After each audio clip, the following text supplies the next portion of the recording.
ఆ డైరెక్టర్ పైనే మెగా హీరోలు ఆశలు. హిట్ దక్కేనా? Mega prince Varun Tej career ప్రారంభంలోనే విభిన్న చిత్రాలతో తన ప్రత్యేక గుర్తింపు సంపాదించారు. కానీ ఇటీవల ఆయన నటించిన గని, గాంధీవధారి అర్జున, ఆపరేషన్ వాలంటైన్ వంటి సినిమాలు పరాజయాలను ఎదుర్కొన్నాయి. తాజాగా మట్కా సినిమా కూడా డిజాస్టర్గా నిలిచింది. ఆ పరాజయాలు తరచుగా యాక్షన్ సినిమాలతో సంబంధం ఉంది. అందుకే వరుణ్ ఈసారి యాక్షన్ డోస్ను తగ్గించి ఎంటర్టైన్మెంట్ దిశగా అడుగులు వేసేందుకు సిద్ధమవుతున్నారు. వరుణ్ తేజ్ తన తదుపరి చిత్రాన్ని మెర్లపాక గాంధీతో చేస్తున్నారు.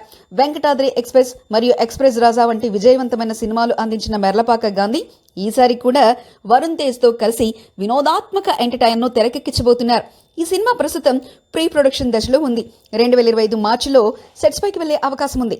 మెర్లపాక గాంధీ తర్వాత ఆ స్థాయిలో విజయం అందించలేకపోయినా ఆ సినిమాతో తన కెరీర్లో మంచి హిట్ సాధించాలని ఆశగా ఉన్నారు. ఇది వరుణ్ తేజ్కు మంచి హిట్ తెచ్చే అవకాశంగా కనిపిస్తుంది.